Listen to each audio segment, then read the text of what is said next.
cosas, las escenas tan horribles. Yo no voy a contar ninguna intimidad, porque me contó cosas horribles de las relaciones entre el rey y la reina, no me prohibió que las contara, pero son tan duras, íntimas y violentas que yo mismo tengo el pudor de no decirlo. Después hubo una reconciliación, en años posteriores, pero en el momento en que le hizo esa faena, Sabino me contó todo. ¿A quién le describió Sabino Fernández Campo esas cosas íntimas y violentas de la pareja regia? El jefe de la Casa Real fue despedido por Juan Carlos porque era el único alto funcionario que le afeaba sus irregulares conductas privadas y le advertía del peligro de que se aireasen sus continuos despropósitos, sobre todo sentimentales y económicos. Y ahora se sabe que también domésticos. Cari acontecido, después de recoger sus enseres de zarzuela, visitó a dos de los más reconocidos críticos del monarca, el diputado del PNV, Iñaki Anasagasti, y el pensador repúblico, Antonio García Trevijano. También le confió parte de su memoria a su biógrafo, Javier Fernández López, y se vio con varios periodistas, entre ellos Carlos Dávila, que se atrevió a publicar ampliamente lo que oyó. Otros 5 aluden a esa turbia relación: Juan Carlos Sabino Sofía, Pilar Eyre, Raúl del Pozo, Carmen Rigalt, José García Abad y Martín Prieto. Espía en el Congreso trata de reconstruir y documentar en esta crónica, más extensa de lo habitual, lo que los medios de comunicación no se atreven a investigar y publicar. Al menos a 2 de sus interlocutores Sabino les desveló los 3 grandes secretos del rey, bajo promesa de que no se supieran hasta que todos muriesen, que había sido Juan Carlos, jugando a aprendiz de brujo, quien había coqueteado con los generales Armada, Milans del Bosch y el político socialista Enrique Mújica cuando preparaban el golpe de estado del 23F para derrocar a Adolfo Suárez, que la reina Sofía estaba al borde del divorcio, harta de los constantes devaneos de Juan Carlos con sus amantes, el principal de entonces con la decoradora mallorquina Marta Gallá. Y el secreto más desconocido, que había presenciado una terrible escena conyugal en palacio, la agresión por parte de Juan Carlos a su esposa Sofía, un flagrante episodio de violencia doméstica que le había abochornado. Solo los diputados del régimen más allegados a Zarzuela saben que, en el trato con sus subordinados, el rey tiene muy malas pulgas. Y hay que aguantarlo. Juan Carlos considera a toda la familia real, y particularmente a su esposa, como personal a sus órdenes.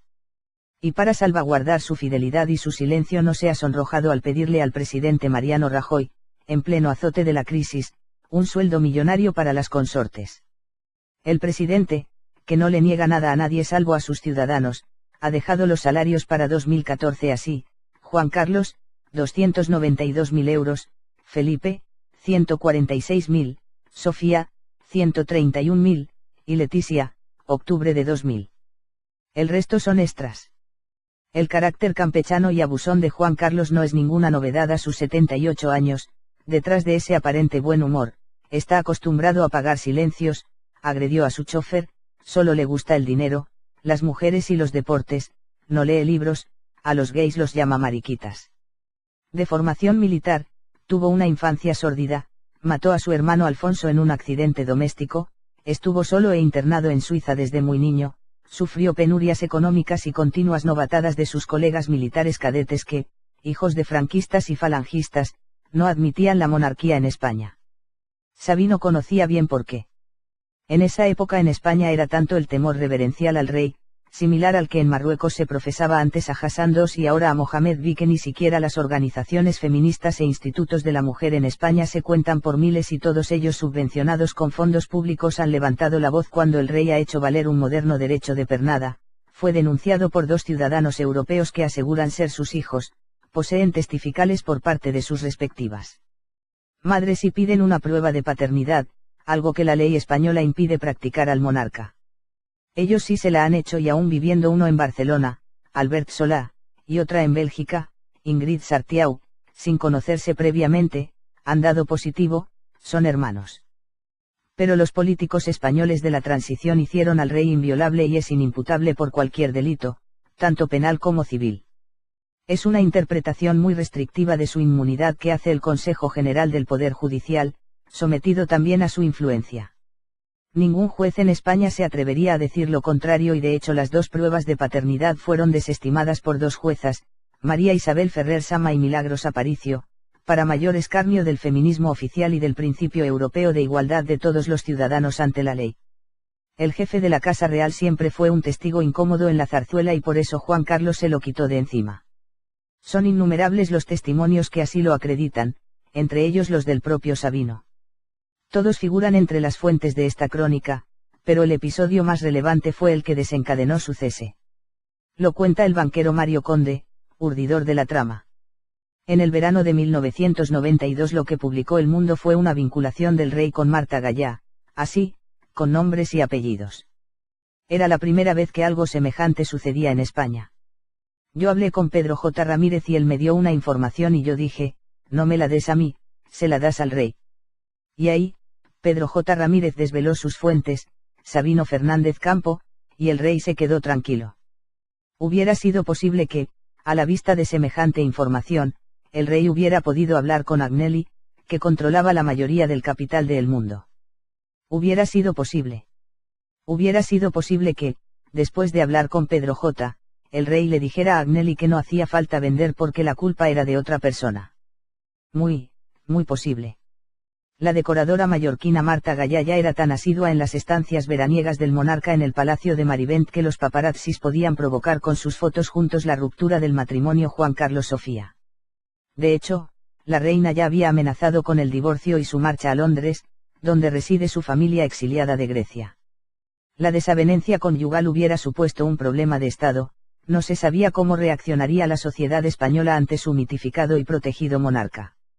El posterior episodio de Botswana parece que le dio la razón a Sabino quien, al corriente de la situación, decidió darle un toque. Lo cuenta el periodista Carlos Dávila, que lo frecuentó antes de morir. Eran momentos especialmente difíciles para los principales colaboradores del rey, singularmente para el propio Sabino y, desde luego, para el director del Departamento de Medios de Comunicación, una persona extremadamente educada, gentil, inteligente y bondadosa, Fernando Gutiérrez.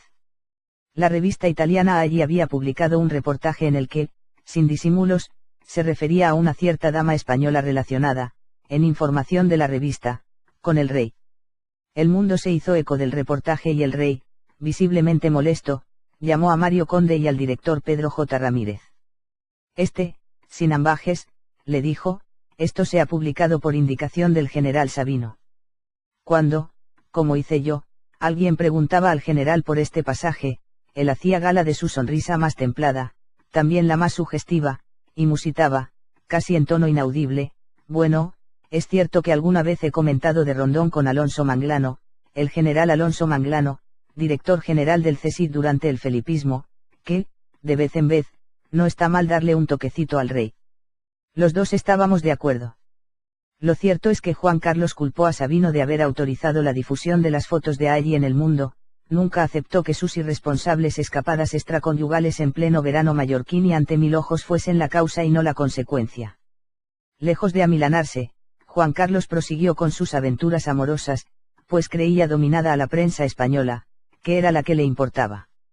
La decoradora balear, la vedette, la estrella del destape de impresionantes ojos verdes, las dos palomas o las aristócratas son algunas de las mujeres con las que, tal y como relata Pilar Eyre, el rey habría sido infiel a su esposa, según su libro La soledad de la reina.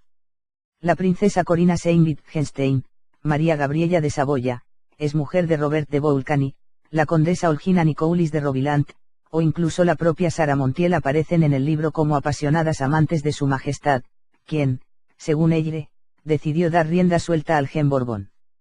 Ella se entera de la primera infidelidad de su marido poco después de que el caudillo falleciera.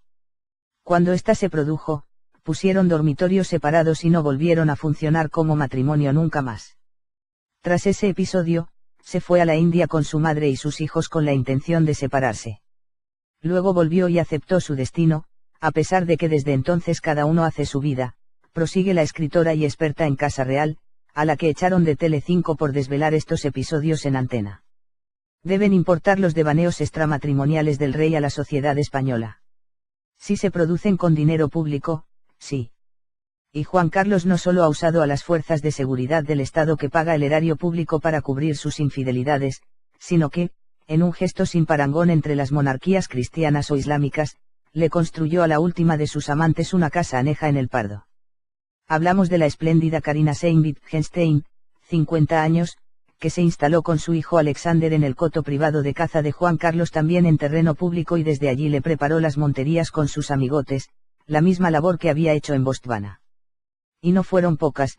Un contrato real ha desvelado que en la última temporada las partidas del rey que organizó Karina en el Pardo mataron 1800 gueimous, 800 ciervos y 900 jabalís. Ningún partido político del régimen, ningún diputado o senador, republicano, monárquico, de izquierda o de derecha, ha preguntado por esta cuestión para no importunar al monarca, pero las farras debieron ser de campeonato. Es la conocida casta española que está en trance de comenzar a ser sustituida el próximo 25M. Karina provocó la última crisis conyugal tras descubrirse que el monarca le había habilitado ya esa casa propia en la Angorrilla, al lado de la Zarzuela, y suscitando con ello el enfado de la paciente o cínica Sofía. Como cualquier querida real de otros tiempos, tiene su propio chalet en el Palacio del Pardo, una de las sedes reales en Madrid y viejo coto de caza de los Austria y los Borbón. Allí, Karina organiza las cacerías del rey y además oficia como anfitriona de los convites, usurpando el lugar de la reina, quien detesta ese deporte.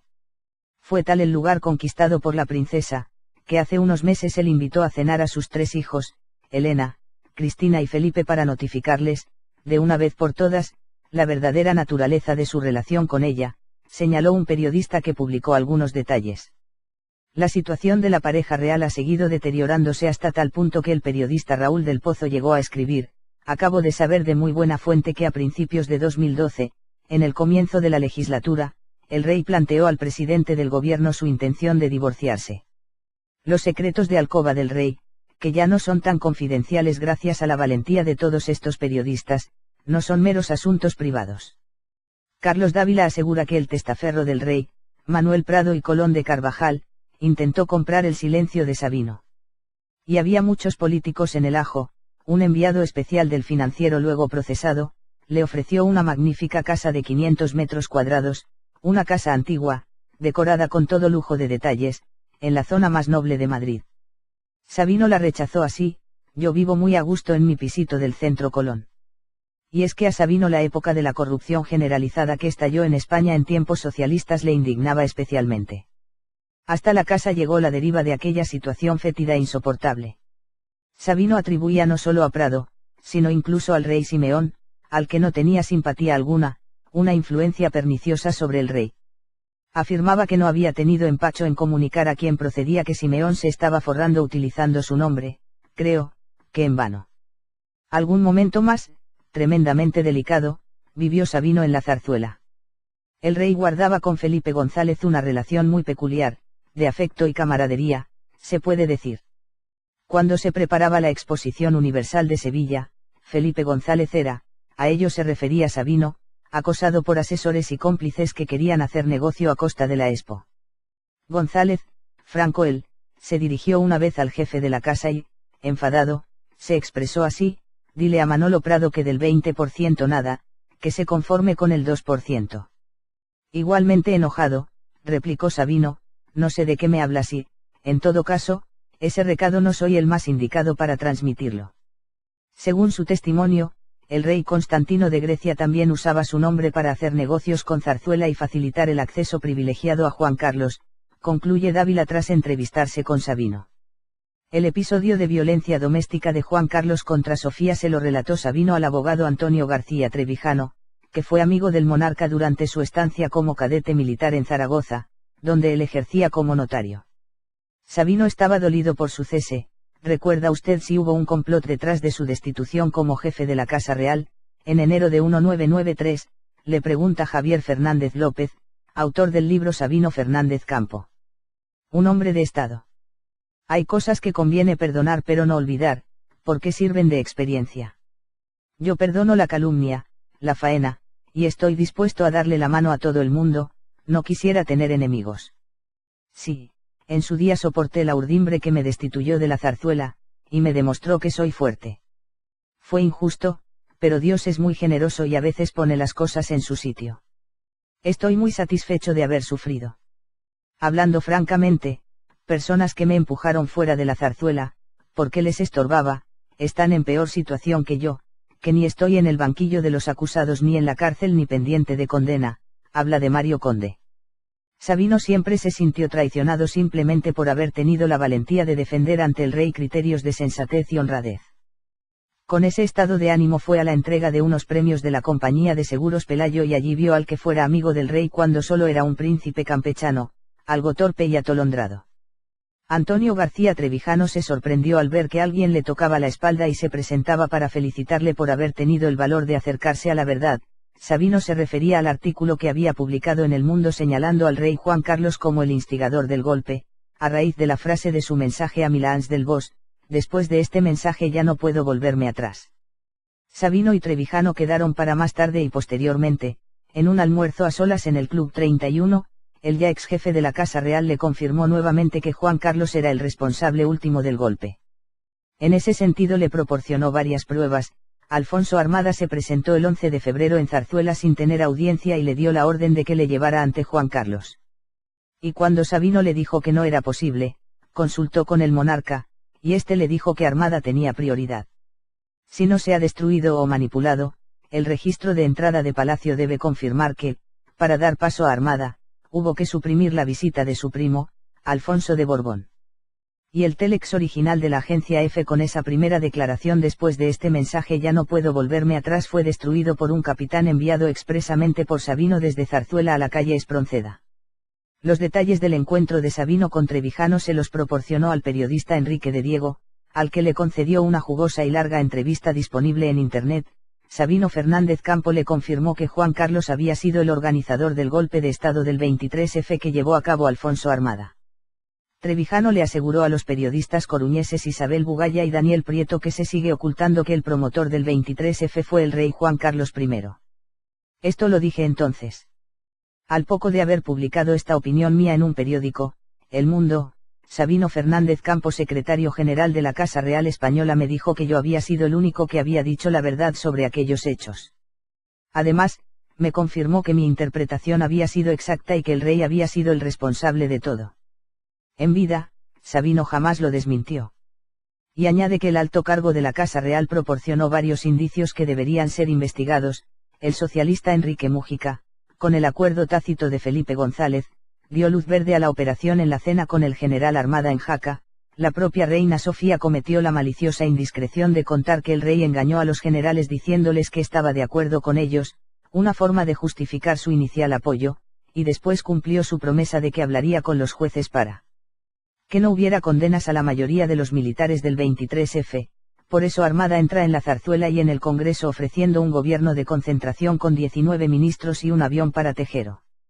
Y por eso el rey cumple, fueron indultados. Es en el transcurso de esa conversación sobre el 23F, Sabino le describe a Trevijano la situación, a veces intimidatoria, que supone trabajar codo con el rey cuando se le contraría. Me cuenta más cosas, las escenas tan horribles. Yo no voy a contar ninguna intimidad, porque me contó cosas horribles de las relaciones entre el rey y la reina, no me prohibió que las contara, pero son tan duras, íntimas y violentas que yo mismo tengo el pudor de no decirlo. Después hubo una reconciliación, en años posteriores, pero en el momento en que le hizo esa faena, Sabino me contó todo. La faena en cuestión fue la citada agresión, en presencia del Sabino Fernández Campo, conde de la Torres, y en un almuerzo en palacio donde estaban solos los tres junto al servicio, el rey Juan Carlos le arrojó un plato a la cabeza a Sofía en plena discusión conyugal. Le hizo daño, aquello fue una situación muy desagradable de presenciar, le explicó el jefe de la Casa Real al abogado para ilustrar cómo el monarca tenía muy mal vino. Un secreto más que Juan Carlos no conseguirá llevarse a la tumba. Ha desvelado que en la última temporada las partidas del rey que organizó Karina en el Pardo mataron 1800 gueimous, 800 ciervos y 900 jabalís. Ningún partido político del régimen, ningún diputado o senador, republicano, monárquico, de izquierda o de derecha, ha preguntado por esta cuestión para no importunar al monarca, pero las farras debieron ser de campeonato. Es la conocida casta española que está en trance de comenzar a ser sustituida el próximo 25M. Karina provocó la última crisis conyugal tras descubrirse que el monarca le había habilitado ya esa casa propia en la Angorrilla, al lado de la Zarzuela, y suscitando con ello el enfado de la paciente o cínica Sofía. Como cualquier querida real de otros tiempos, tiene su propio chalet en el Palacio del Pardo, una de las sedes reales en Madrid y viejo coto de caza de los Austria y los Borbón. Allí, Karina organiza las cacerías del rey y además oficia como anfitriona de los convites, usurpando el lugar de la reina, quien detesta ese deporte. Fue tal el lugar conquistado por la princesa, que hace unos meses él invitó a cenar a sus 3 hijos, Elena, Cristina y Felipe, para notificarles, de una vez por todas, la verdadera naturaleza de su relación con ella, señaló un periodista que publicó algunos detalles.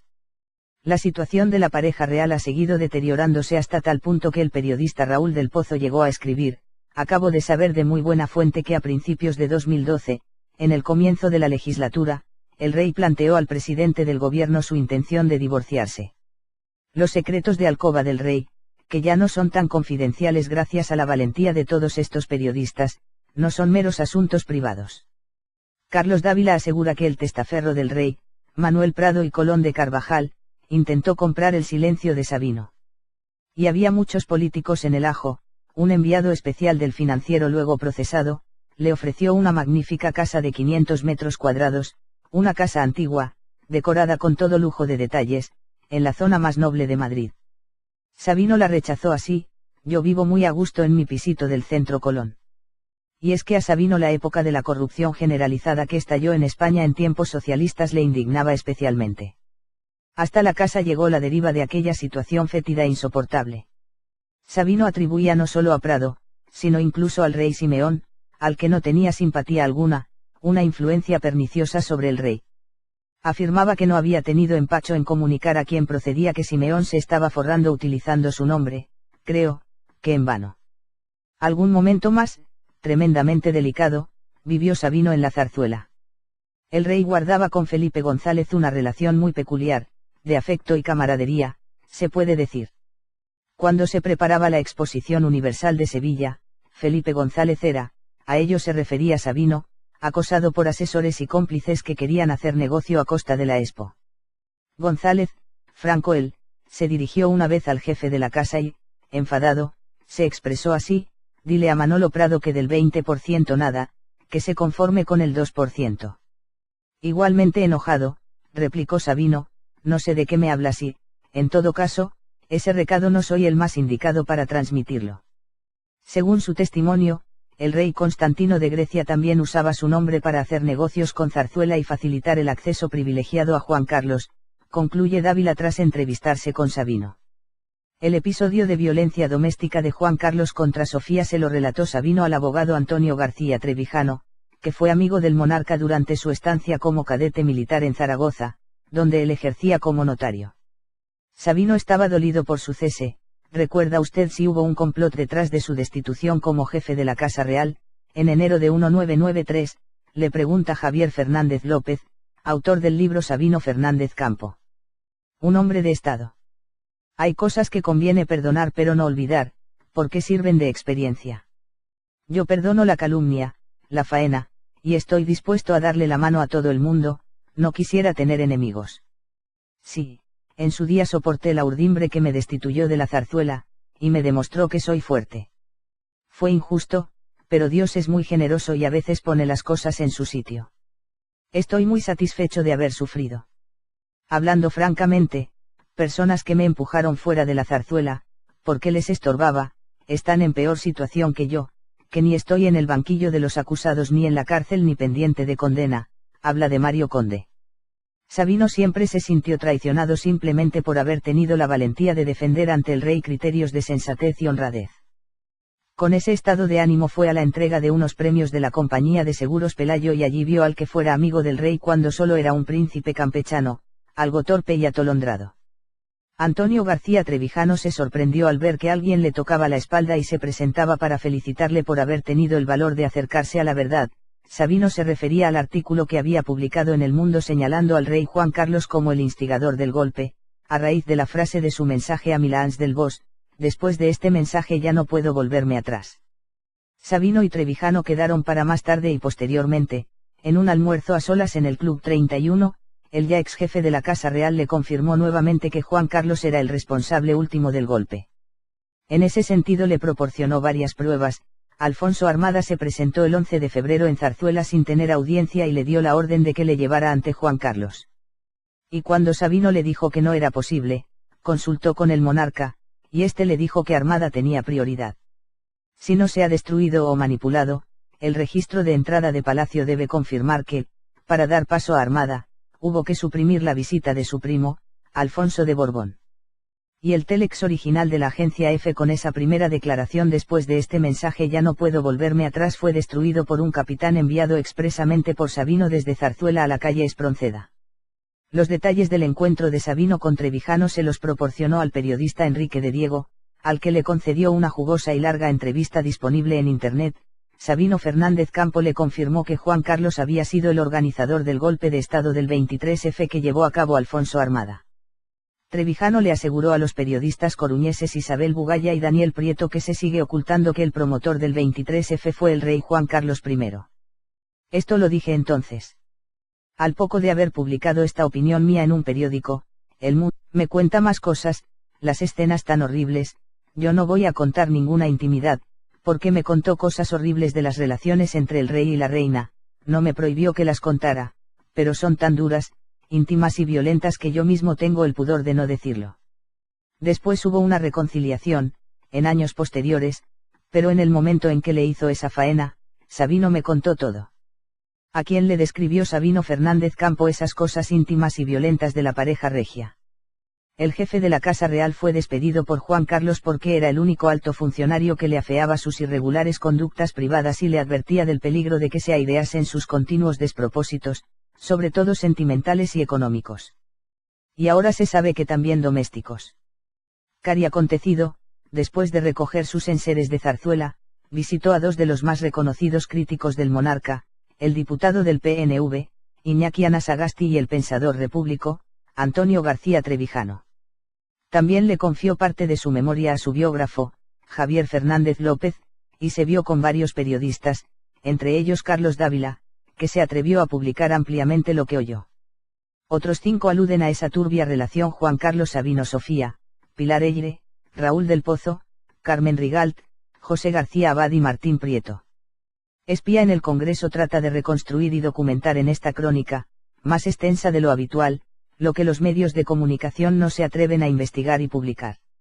Al menos a 2 de sus interlocutores Sabino les desveló los 3 grandes secretos del rey, bajo promesa de que no se supieran hasta que todos muriesen, que había sido Juan Carlos, jugando a aprendiz de brujo, quien había coqueteado con los generales Armada, Milans del Bosch y el político socialista Enrique Mújica cuando preparaban el golpe de Estado del 23F para derrocar a Adolfo Suárez, que la reina Sofía estaba al borde del divorcio, harta de los constantes devaneos de Juan Carlos con sus amantes, el principal de entonces con la decoradora mallorquina Marta Gallá.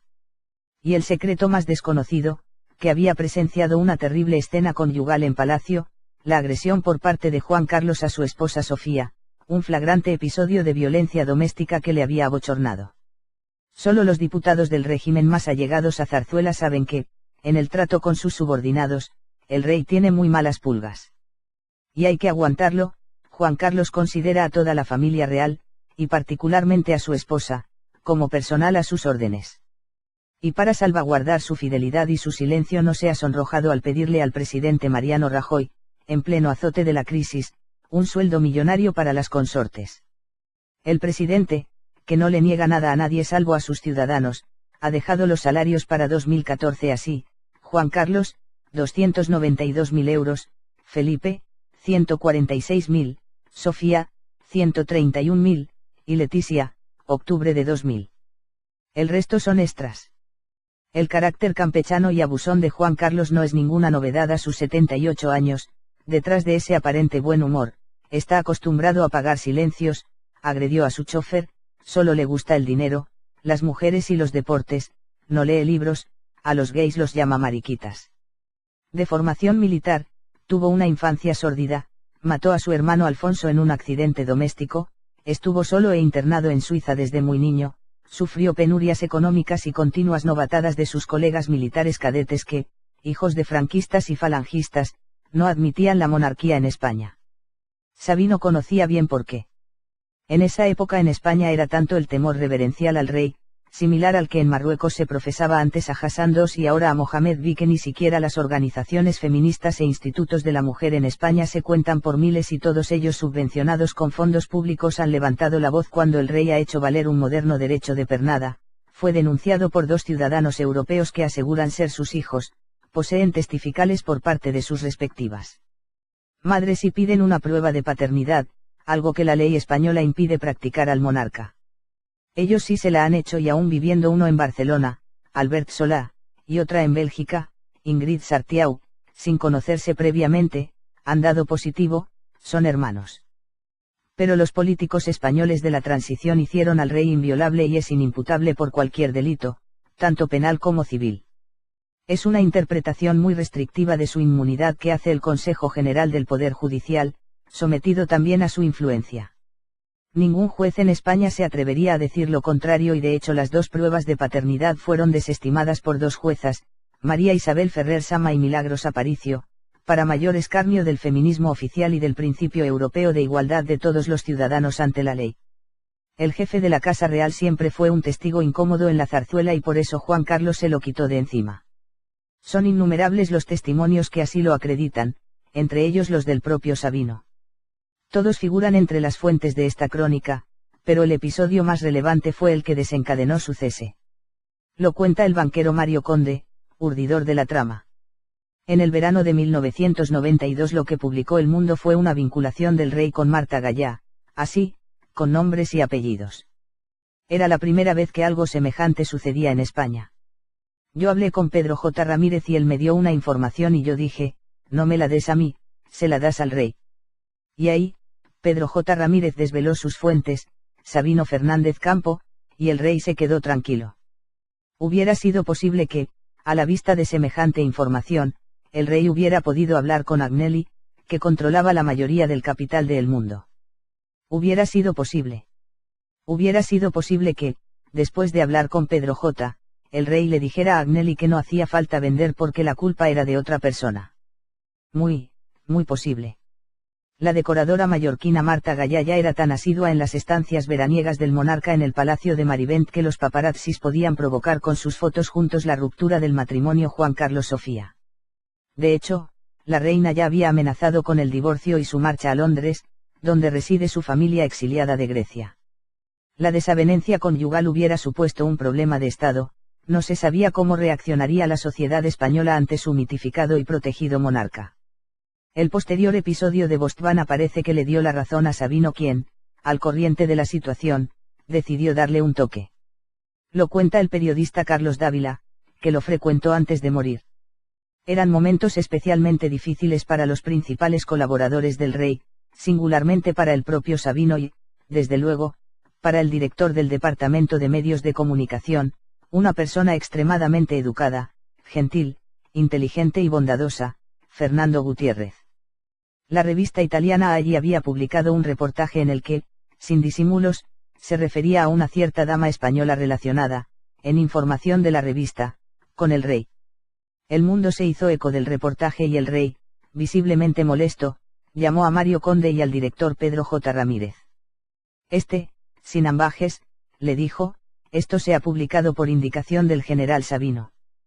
Cuando, como hice yo, alguien preguntaba al general por este pasaje, él hacía gala de su sonrisa más templada, también la más sugestiva, y musitaba, casi en tono inaudible, bueno, es cierto que alguna vez he comentado de Rondón con Alonso Manglano, el general Alonso Manglano, director general del CSIC durante el felipismo, que, de vez en vez, no está mal darle un toquecito al rey.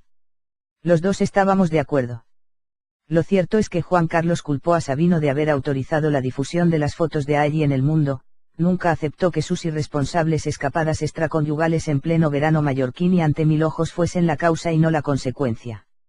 Lejos de amilanarse, Juan Carlos prosiguió con sus aventuras amorosas, pues creía dominada a la prensa española, que era la que le importaba. La decoradora balear, la vedette, la estrella del destape de impresionantes ojos verdes, las 2 palomas o las aristócratas son algunas de las mujeres con las que, tal y como relata Pilar Eyre, el rey habría sido infiel a su esposa, según su libro La soledad de la reina. La princesa Corina Seynt-Wittgenstein, María Gabriella de Saboya, es mujer de Robert de Bouilly, la condesa Olgina Nicoulis de Robilant, o incluso la propia Sara Montiel aparecen en el libro como apasionadas amantes de su majestad, quien, según Eyre, decidió dar rienda suelta al gen Borbón. Ella se entera de la primera infidelidad de su marido poco después de que el caudillo falleciera. Cuando ésta se produjo, pusieron dormitorios separados y no volvieron a funcionar como matrimonio nunca más. Tras ese episodio, se fue a la India con su madre y sus hijos con la intención de separarse. Luego volvió y aceptó su destino, a pesar de que desde entonces cada uno hace su vida, prosigue la escritora y experta en Casa Real, a la que echaron de Telecinco por desvelar estos episodios en antena. Deben importar los devaneos extramatrimoniales del rey a la sociedad española. Si se producen con dinero público, sí. Y Juan Carlos no solo ha usado a las fuerzas de seguridad del Estado que paga el erario público para cubrir sus infidelidades, sino que, en un gesto sin parangón entre las monarquías cristianas o islámicas, le construyó a la última de sus amantes una casa aneja en el Pardo. Hablamos de la espléndida Carina Seyn-Wittgenstein, 50 años, que se instaló con su hijo Alexander en el coto privado de caza de Juan Carlos también en terreno público y desde allí le preparó las monterías con sus amigotes, la misma labor que había hecho en Botswana. Y no fueron pocas, un contrato de formación militar, tuvo una infancia sórdida, mató a su hermano Alfonso en un accidente doméstico, estuvo solo e internado en Suiza desde muy niño, sufrió penurias económicas y continuas novatadas de sus colegas militares cadetes que, hijos de franquistas y falangistas, no admitían la monarquía en España. Sabino conocía bien por qué.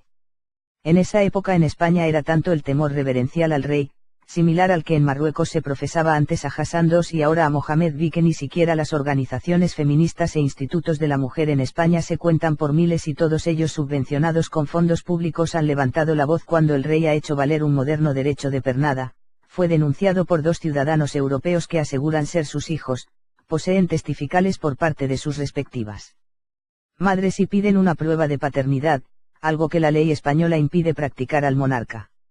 Ellos sí se la han hecho y aún viviendo uno en Barcelona, Albert Solà, y otra en Bélgica, Ingrid Sartiau, sin conocerse previamente, han dado positivo, son hermanos. Pero los políticos españoles de la transición hicieron al rey inviolable y es inimputable por cualquier delito, tanto penal como civil. Es una interpretación muy restrictiva de su inmunidad que hace el Consejo General del Poder Judicial, sometido también a su influencia. Ningún juez en España se atrevería a decir lo contrario y de hecho las 2 pruebas de paternidad fueron desestimadas por 2 juezas, María Isabel Ferrer Sama y Milagros Aparicio, para mayor escarnio del feminismo oficial y del principio europeo de igualdad de todos los ciudadanos ante la ley. El jefe de la Casa Real siempre fue un testigo incómodo en la zarzuela y por eso Juan Carlos se lo quitó de encima. Son innumerables los testimonios que así lo acreditan, entre ellos los del propio Sabino. Todos figuran entre las fuentes de esta crónica, pero el episodio más relevante fue el que desencadenó su cese. Lo cuenta el banquero Mario Conde, urdidor de la trama. En el verano de 1992 lo que publicó El Mundo fue una vinculación del rey con Marta Gallá, así, con nombres y apellidos.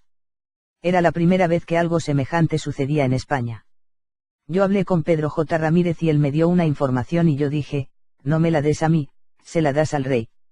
Y ahí, Pedro J. Ramírez desveló sus fuentes, Sabino Fernández Campo, y el rey se quedó tranquilo.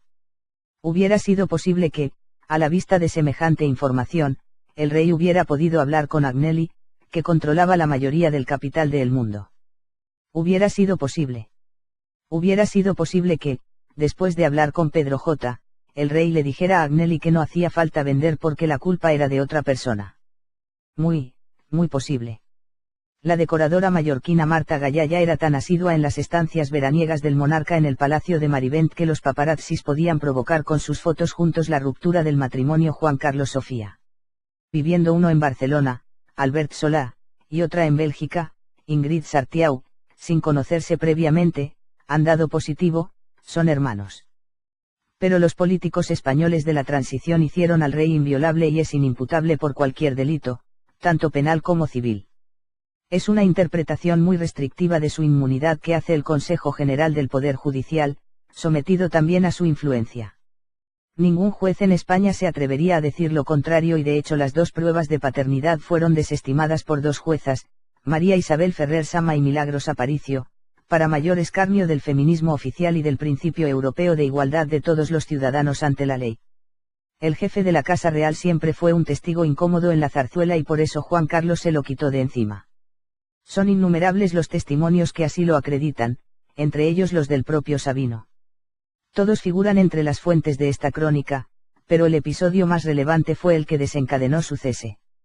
Lo cuenta el banquero Mario Conde, urdidor de la trama.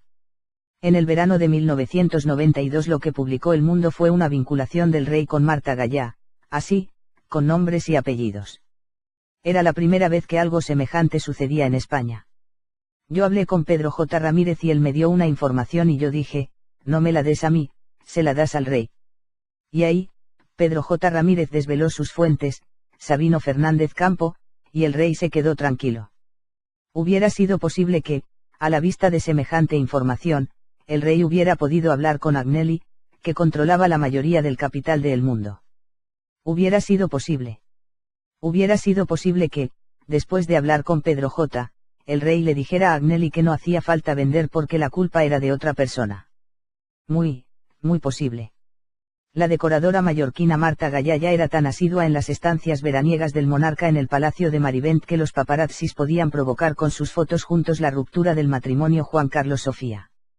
De hecho, la reina ya había amenazado con el divorcio y su marcha a Londres, donde reside su familia exiliada de Grecia. La desavenencia conyugal hubiera supuesto un problema de Estado, no se sabía cómo reaccionaría la sociedad española ante su mitificado y protegido monarca. El posterior episodio de Botswana parece que le dio la razón a Sabino quien, al corriente de la situación, decidió darle un toque. Lo cuenta el periodista Carlos Dávila, que lo frecuentó antes de morir. Eran momentos especialmente difíciles para los principales colaboradores del rey, singularmente para el propio Sabino y, desde luego, para el director del Departamento de Medios de Comunicación, una persona extremadamente educada, gentil, inteligente y bondadosa, Fernando Gutiérrez. La revista italiana allí había publicado un reportaje en el que, sin disimulos, se refería a una cierta dama española relacionada, Juan Carlos, como el instigador del golpe, a raíz de la frase de su mensaje a Milans del Bosch, después de este mensaje ya no puedo volverme atrás. Sabino y Trevijano quedaron para más tarde y posteriormente, en un almuerzo a solas en el Club 31, el ya ex jefe de la Casa Real le confirmó nuevamente que Juan Carlos era el responsable último del golpe. En ese sentido le proporcionó varias pruebas. Alfonso Armada se presentó el 11 de febrero en Zarzuela sin tener audiencia y le dio la orden de que le llevara ante Juan Carlos. Y cuando Sabino le dijo que no era posible, consultó con el monarca, y éste le dijo que Armada tenía prioridad. Si no se ha destruido o manipulado, el registro de entrada de Palacio debe confirmar que, para dar paso a Armada, hubo que suprimir la visita de su primo, Alfonso de Borbón.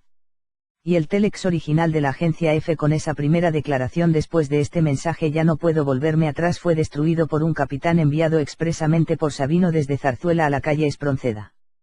Los detalles del encuentro de Sabino con Trevijano se los proporcionó al periodista Enrique de Diego, al que le concedió una jugosa y larga entrevista disponible en Internet. Sabino Fernández Campo le confirmó que Juan Carlos había sido el organizador del golpe de Estado del 23F que llevó a cabo Alfonso Armada. Trevijano le aseguró a los periodistas coruñeses Isabel Bugaya y Daniel Prieto que se sigue ocultando que el promotor del 23F fue el rey Juan Carlos I. Esto lo dije entonces. Al poco de haber publicado esta opinión mía en un periódico, El Mundo, Sabino Fernández Campo, secretario general de la Casa Real Española, me dijo que yo había sido el único que había dicho la verdad sobre aquellos hechos. Además, me confirmó que mi interpretación había sido exacta y que el rey había sido el responsable de todo. En vida, Sabino jamás lo desmintió. Y añade que el alto cargo de la Casa Real proporcionó varios indicios que deberían ser investigados. El socialista Enrique Mújica, con el acuerdo tácito de Felipe González, dio luz verde a la operación en la cena con el general Armada en Jaca. La propia reina Sofía cometió la maliciosa indiscreción de contar que el rey engañó a los generales diciéndoles que estaba de acuerdo con ellos, una forma de justificar su inicial apoyo, y después cumplió su promesa de que hablaría con los jueces para que no hubiera condenas a la mayoría de los militares del 23F, por eso Armada entra en la zarzuela y en el Congreso ofreciendo un gobierno de concentración con 19 ministros y un avión para Tejero. Y por eso el rey cumple, fueron indultados. Es en el transcurso de esa conversación sobre el 23F, Sabino le describe a Trevijano la situación, a veces intimidatoria, que supone trabajar codo con el rey cuando se le contraría, me cuenta más cosas, las escenas tan horribles, yo no voy a contar ninguna intimidad, porque me contó cosas horribles de las relaciones entre el rey y la reina, no me prohibió que las contara, pero son tan duras, íntimas y violentas que yo mismo tengo el pudor de no decirlo. Felipe, 146.000, Sofía, 131.000, y Leticia, octubre de 2000. El resto son extras. El carácter campechano y abusón de Juan Carlos no es ninguna novedad a sus 78 años, detrás de ese aparente buen humor, está acostumbrado a pagar silencios, agredió a su chofer, solo le gusta el dinero, las mujeres y los deportes, no lee libros, a los gays los llama mariquitas. De formación militar, tuvo una infancia sórdida, mató a su hermano Alfonso en un accidente doméstico, estuvo solo e internado en Suiza desde muy niño, sufrió penurias económicas y continuas novatadas de sus colegas militares cadetes que, hijos de franquistas y falangistas, no admitían la monarquía en España. Sabino conocía bien por qué. En esa época en España era tanto el temor reverencial al rey, similar al que en Marruecos se profesaba antes a Hassan II y ahora a Mohamed V, que ni siquiera las organizaciones feministas e institutos de la mujer en España se cuentan por miles y todos ellos subvencionados con fondos públicos han levantado la voz cuando el rey ha hecho valer un moderno derecho de pernada, fue denunciado por 2 ciudadanos europeos que aseguran ser sus hijos, poseen testificales por parte de sus respectivas madres y piden una prueba de paternidad, algo que la ley española impide practicar al monarca. Ellos sí se la han hecho y aún viviendo uno en Barcelona, Albert Solà, y otra en Bélgica, Ingrid Sartiau, sin conocerse previamente, han dado positivo, son hermanos. Pero los políticos españoles de la transición hicieron al rey inviolable y es inimputable por cualquier delito, tanto penal como civil. Es una interpretación muy restrictiva de su inmunidad que hace el Consejo General del Poder Judicial, sometido también a su influencia. Ningún juez en España se atrevería a decir lo contrario y de hecho las 2 pruebas de paternidad fueron desestimadas por 2 juezas, María Isabel Ferrer Sama y Milagros Aparicio, para mayor escarnio del feminismo oficial y del principio europeo de igualdad de todos los ciudadanos ante la ley. El jefe de la Casa Real siempre fue un testigo incómodo en la zarzuela y por eso Juan Carlos se lo quitó de encima. Son innumerables los testimonios que así lo acreditan, entre ellos los del propio Sabino. Todos figuran entre las fuentes de esta crónica, pero el episodio más relevante fue el que desencadenó su cese. Lo cuenta el banquero Mario Conde, urdidor de la trama. En el verano de 1992 lo que publicó El Mundo fue una vinculación del rey con Marta Gallá, así, con nombres y apellidos. Era la primera vez que algo semejante sucedía en España. Yo hablé con Pedro J. Ramírez y él me dio una información y yo dije, no me la des a mí, se la das al rey. Y ahí, Pedro J. Ramírez desveló sus fuentes, Sabino Fernández Campo, y el rey se quedó tranquilo. Hubiera sido posible que, a la vista de semejante información, el rey hubiera podido hablar con Agnelli, Sabino. Y había muchos políticos en el ajo, un enviado especial del Financiero luego procesado, le ofreció una magnífica casa de 500 metros cuadrados, una casa antigua, decorada con todo lujo de detalles, en la zona más noble de Madrid. Sabino la rechazó así, yo vivo muy a gusto en mi pisito del centro Colón. Y es que a Sabino la época de la corrupción generalizada que estalló en España en tiempos socialistas le indignaba especialmente. Hasta la casa llegó la deriva de aquella situación fétida e insoportable. Sabino atribuía no solo a Prado, sino incluso al rey Simeón, al que no tenía simpatía alguna, una influencia perniciosa sobre el rey. Afirmaba que no había tenido empacho en comunicar a quien procedía que Simeón se estaba forrando utilizando su nombre, creo, que en vano. Algún momento más, tremendamente delicado, vivió Sabino en la zarzuela. El rey guardaba con Felipe González una relación muy peculiar, de afecto y camaradería, se puede decir.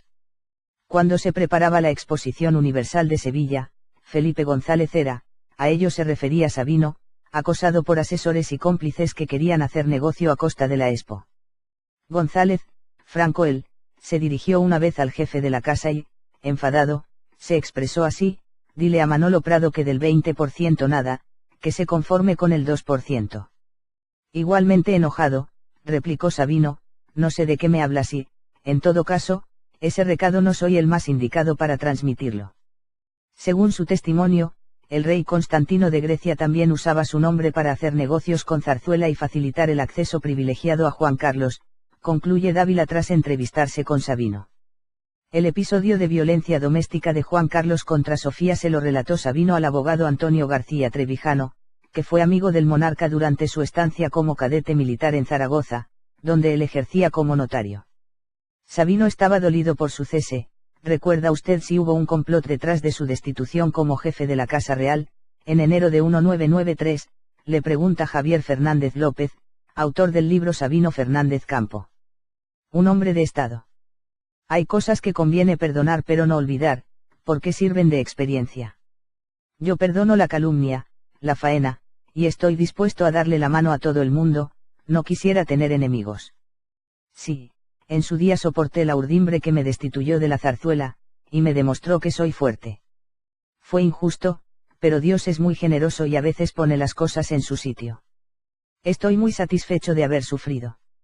Hablando francamente, personas que me empujaron fuera de la zarzuela, porque les estorbaba, están en peor situación que yo, que ni estoy en el banquillo de los acusados ni en la cárcel ni pendiente de condena, habla de Mario Conde. Sabino siempre se sintió traicionado simplemente por haber tenido la valentía de los del propio Sabino. Todos figuran entre las fuentes de esta crónica, pero el episodio más relevante fue el que desencadenó su cese. Lo cuenta el banquero Mario Conde, urdidor de la trama. En el verano de 1992 lo que publicó El Mundo fue una vinculación del rey con Marta Gallá, así, con nombres y apellidos. Era la primera vez que algo semejante sucedía en España. Yo hablé con Pedro J. Ramírez y él me dio una información y yo dije, no me la des a mí, se la das al rey. Y ahí, Pedro J. Ramírez desveló sus fuentes, Sabino Fernández Campo, y el rey se quedó tranquilo.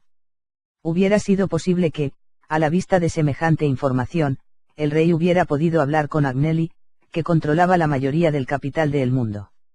Hubiera sido posible.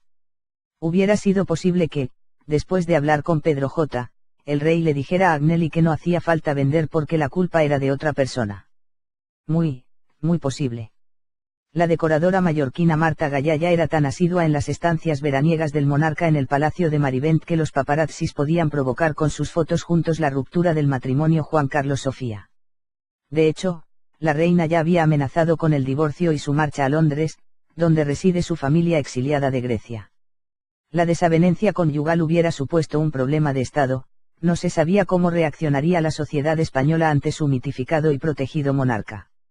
El posterior episodio de Botswana parece que le dio la razón a Sabino quien, al corriente de la situación, decidió darle un toque. Lo cuenta el periodista Carlos Dávila, que lo frecuentó antes de morir. Eran momentos especialmente difíciles para los principales colaboradores del rey, singularmente para el propio Sabino y, desde luego, para el director del Departamento de Medios de Comunicación, una persona extremadamente educada, gentil, inteligente y bondadosa, Fernando Gutiérrez. La revista italiana allí había publicado un reportaje en el que, sin disimulos, se refería a una cierta dama española relacionada, en información de la revista, con el rey.